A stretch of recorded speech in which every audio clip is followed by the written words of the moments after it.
Hello everyone, I'm TheFireBlades, and welcome to Crusader Kings II, a strategy game based in the Middle Ages. And I'm going to be going through this with you. Again, it's going to be one like a saga game. So, let's start off really. Now, what you do first of all is pick a district in the world. It doesn't have to be the United Kingdom here, but I'm English, I kind of know the area and I kind of like it, so I'm going to choose this. I'm actually going to choose the Republic of Ireland instead, and I'll explain why later on. But what I'm doing now is actually creating my ruler, which is a DLC called the Character Designer, or the Ruler Designer, something like that. So, this is something I'm able to do. So I'm going to start off with this guy. I'm going to make him English even though he lives in Ireland because the names are easier to pronounce. This is my coat of arms. It's actually a party per fess, which is actually a line drawn across the centre there. There's a split, and I'll show you. I'll move the colours, and there's the fess split there. A fess is basically a horizontal band going across the centre. Does this look better, in fact? I'll have to have a look now. So what I've actually done is combine the two colours. So on the chief section here, I've got an embattled fess on a blue field, red, with a crown subordinate at the top. And on the bottom, the base section here, I've actually got a party per chevron, which is two separate colours divided by a chevron shape, which is its diagonal line here, this pointed bit. And again, it's red and silver with a golden star at the base section as well. So that's just the terminology of the coat of arms itself. And this is what my dynasty will have. My attributes. Now I can start off as some kind of superpowered human being, really. The problem is it adds to my age. Diplomacy, if I increase that, it increases my age by 1. I don't want to do that. What I can also do is give him traits. Now he has to start off with one of these traits. 0 means it won't add anything onto his age. The red means it will actually plus his age, so if I give him Brilliant Strategist and give him all of these wonderful perks, it's actually going to increase his age by 17, and I don't want that. What I like to do is actually start off completely blank slate and just see where it goes, really. He's unmarried, and he's part of the Blades dynasty. So what I want to do, the object of my game, is to spread by dynasty. This character will eventually die, meaning that the next character, his son and his heir, or his daughter and his heir, will carry on the line. And then it's up to me, playing as that person, to make sure they're all good to go. So, yeah, sons and daughters, I'm going to start off completely blank so I can show you the mechanics of the game. Traits, again, stressed means minus to a lot of the good stuff, but it also means minusing the age as well. So say for example, stressed minus 14, I could have a positive trait which is plus 17, Crusader, and that essentially means he ages by 3 years because it cancels out and it finds out the difference between the two. So I'm not going to do any of that. I always like to start off completely blank state. So here is my man, this is my coat of arms, very striking hopefully. And there we go. There he is, my ruler. Now I've actually started him off at this place here. Again, I can't pronounce it, so I might actually change the name as I go through, because you can change the names of these regions. So, let's begin. I am Petty King Blades, and I've also got a vassal, which is the person down here. So I've got this place. My vassal, which is a person who's following me, has this place. So let's begin. Play. The Reaper's due major epidemics. Make it dynamic. Actually, delayed dynamic. Historical. The bubonic plague will appear in the year 1345 and follow its historical route. Why not, indeed? Actually, no. Whoa. The bubonic plague will appear frequently and be extraordinarily deadly. No.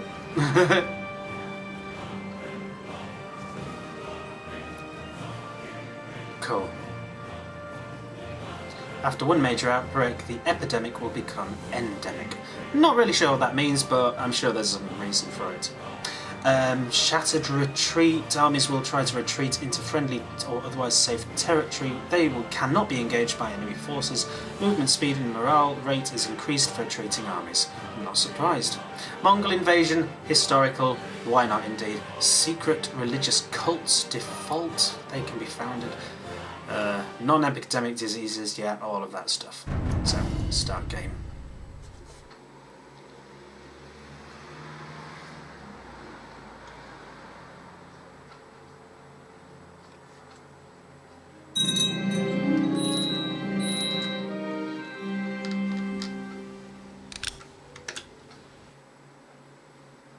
Welcome to Crusader Kings. Now, I've got a whole load of messages at the moment, and that all threw up because I've actually designed a new ruler. So it has to basically clean out what it already has in place for the start of the game. So these guys, blah blah, yeah, all of that stuff. Welcome to Crusader Kings. You cannot hold infinite amount of land yourself. To expand, you need to rely on vassal rulers. Keep them happy with titles and gifts, lest they decide to revolt. The game will end in 1452, if your line can stay in power that long. As a ruler, your first priority is to secure an heir. If you do not have a legitimate heir when your character dies, the game will end. Other pressing matters appear as alerts along the top of the screen, just as you see here. It is a pausable real-time game. It means you can issue to commands both while the game is paused and when the clock is running. To pause or unpause the game, click the date in the upper right corner and press the spacebar. It takes place on a fully 3D map. You can zoom in and out using your mouse scroll wheel. Holding down the scroll wheel and moving the mouse lets you pan. You can always reset the map by pressing backspace. I'm playing as an Irish Catholic king. A somewhat petty king, really. I'm actually a duke of the petty kingdom. But we'll close all of that because I'm... Yeah, cool. So, this is where we are. Now, let's have a look. Now, at the moment, I've got my keypad configured to certain things, so I'm just having a look at the different map layouts. And this is me. At a place called Thomond. And there's Ormond. So, first of all, idle council members. I'm going to start off hiring members for my council. These are from my already pre-arranged vassals and people I can employ to top positions. It's always advisable to keep these places occupied. First of all, I want to see if I can lay claim to this place. You can't just raise an army and attack somewhere. You have to have an excuse, known as a casus belli. Right-click the guy who rules it, click the Declare War button, and as you can see, there's a drop-down menu. My guy is not at war with this guy. My guy must have a valid casus belli, which is literally a case for war, Latin. This guy's independent, so he is the ruler of whatever he's got going. He doesn't have anybody above him. He holds none of the close relatives hostage. Since I've just started the game, I am the only one of the Blades dynasty. I'm not bankrupt. No, I have 63 gold in my account and is not in a non-aggression pact. If I were in a non-aggression pact, I could be considered a truce breaker, and that would be dynasterial suicide. So, if I click the Declare War button, it gives me what I want to declare war about. My de jure claim on this place itself. To be honest, I'm not exactly sure what de jure means, or whether I'm pronouncing it right. But basically that means, because there's no image of a vassal here, I will be claiming it for myself. And up here, there is a limit to my domain. It's spelt Demesne, but it's actually it's pronounced Demesne. And this is where we get the word domain. I've got one of 2 domains at the moment, but I'm allowed 2 from anywhere, so I'm going to try and get this place under my control as well. The thing is, I can't just go straight in. I want to intrigue, and I want to try to undermine this character and his authority, because he might actually end up with more men than me when we declare war. That's the last thing I want. So, idle council members. I'm firstly going to recruit a steward. Click the appoint button and have a look. Now this little treasure chest here shows stewardship, and this is what the steward is skilled in. What it actually does at the start of the game, it gives you the list of all of the people here. And I want to select the person with the highest stewardship, which the game automatically does. These are his traits, that's his age, boosh. And I want to recruit a spy master, just the same. Intrigue, the envelope and the dagger there, this guy is highest, boosh. So I've got my court. So, what do I want to do with them? First of all, I want to fabricate a claim to a different land. So, I want to have a look at this county here, which is next to me, and I want to see if I've already got a claim made, because if not, I can make one up. I do not. As you can see, the drop-down menu, the red cross there, shows that Duke of the Fire must have a valid Casa Spelli, which I don't have. So, I'm going to go back to my councils page. Press Fabricate Claims, click on Os Race, or Osras, I don't know. Marshal. Train troops. I want him to train troops. This is Suppress Revolts. If people are unhappy with me in a particular county, they might raise up and cause me trouble. So, I don't have anybody like that. Research Military Tech, that's more of a passive thing. I want to train troops, I want to get more men available. Steward. Collect taxes, oversee construction, and again, research. I want to collect taxes, I want some money, I'm not bothered about construction because that basically speeds up whatever construction I've got going, and I know for a fact I can't afford it. Scheme, which is basically stopping plots against me. Build a spy network, increasing the likelihood against intrigue events against the leader of that particular realm. If I want to undermine somebody's authority, I'm going to put him there and try to undermine the authority of this guy before I declare war on him. And this place is a court chaplain, so he's religious. That's this is proletize, I think it is. I think it's one of those silent S's. That's basically getting rid of heretic religions. Research again, and this is improved religious relations. I'm going to send him straight to the papacy in Rome and have him suck up to the Pope. There he goes. So I've got my men, I've got my vassals, and I've got them doing duties straight away. Special title actions available. Set crown focus. More likely to prosper and receive special events. Only one county may be crown focus at a time. I've only got one county. I'm going to set that place. Pick an ambition. Again, fulfilling ambitions means you increase your score here. First ambition is to get myself married. Where are we there? King of Ireland, improve intrigue, improve, get married. There we go. So, I have control over this myself. So I click on the marriage tab, and then I sort by rank. They're fairly low at the moment, but again, I'm fairly low character myself, fairly low in rank. Princess of Denmark. And Princess of Hungary. She actually holds a claim to the title of Hungary. She's age 16 at the moment. Gluttonous, gregarious, patient. Basically, if it's green, it's good.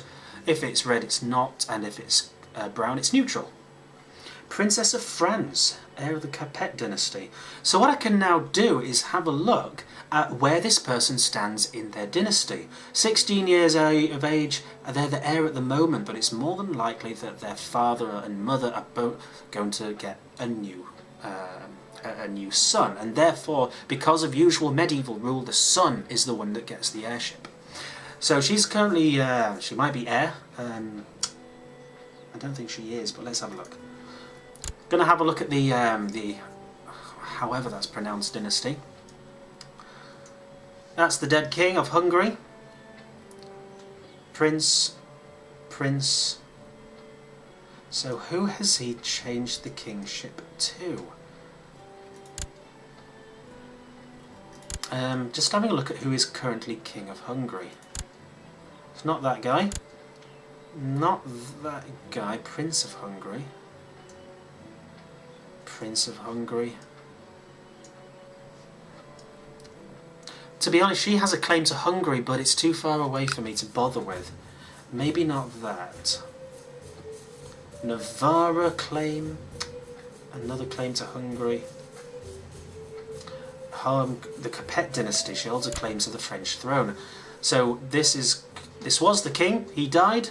This is the current King, Philippe of France. So I can click on Philippe of France, and Hugh isn't actually the heir of France. So marrying Emma might not yield a fantastic amount of reward, because if Philippe dies, Hugh is going to take the job instead. I mean, the thing is, what I could do is murder Philippe, then that puts Hugh on the throne, and then what I could do is marry Emma, murder Hugh, Emma becomes Queen of France, I then become king, and then all of the kids belong to my dynasty. My son, from the marriage of my dukedom and Princess Emma, will become mine, and if I play as him, I will end up ruling France. It's complicated, but it's such a cunning little game. It's so sneaky. So that's an idea. It's definitely a legitimate plan, which you might want to put in place later on. Ruler unmarried. So I'm first of all going to see if there's a wife here who's going to be good. Don't have a massive amount of authority, but it depends how much the people hate the French king. This is vassals here. A lot of them like him, to be honest. I don't think I'm going to get very far with a murder plot. However, he is a bit of an arsehole. Look at that. What about Hugh? His court... indifferent, really. Thing is, if my plot's found out, I could be vilified quite a lot. So, you know what, let's do this. I want to see what happens. Now, this is going to be a non-saves playthrough, and if I make a mistake, I'm just going to have to live with the consequences. It's going to be difficult to do, because it's not really my remit to do that. I can't do that. I have to succeed, so let's give it a go. First of all, I'm going to see if she's willing to marry me. Yes, he's going to say yes, and it is a patrilineal marriage, which basically means I am going to... The kids that come from this marriage are going to be my dynasty, which means I can control them. If it was a matrilineal marriage, they would belong to the Capet dynasty, and I would have no control over them whatsoever. So, I'd get 100 from marrying the relative of a king, and gain 40 prestige from marrying into the house Capet. Or Capet, I suppose. And would enter in a non-aggression pact with the king. Oosh. I'll send that marriage proposal off. New important decisions are available. Here are important decisions. Hold a feast, summer fair, go on a grand hunt. These are all good events you can do to keep people happy and keep your vassals happy. They come with their own risks. Going on a grand hunt might get you injured. Holding a summer fair might end up causing an embarrassment or falling out with some of your vassals. And holding a feast, is going to do that. But the rewards are quite good as well. Choosing a plot, I'll do that later on. So, let's have a look. Those two are going to disappear. And off we go. Press the space bar, increase the game speed a couple of times. To the glorious Duke TheFire, blessings upon you and your house. I have decided to accept your suggestion of a betrothal between Duke TheFire and Princess Emma. It's a betrothal because she's under the age of 16. That's what a betrothal is. Eventually, it will happen into a marriage. So I click OK. At the moment, there's really not a massive amount I can do. Now I've got to keep this guy happy. This is my vassal. And I can click on this and raise levies. Basically raise troops. And he's going to give me 88 troops altogether. Not a massive amount. I'm going to need quite a lot to take this bottom county here. So I need to stay in his good books. I'm going to have a look at the minor titles. I'm going to pause the game one more time so I can at least stop and explain what I'm doing.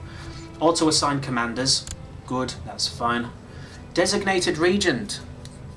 Basically, if I become incapable, who is going to rule instead of me? I want to give this to my guy, my vassal, because I want to keep him friendly. I want to keep him in my good books. I don't have a court physician. None of my guys have a learning of Yeah, of 15 at least. There are other circumstances as well.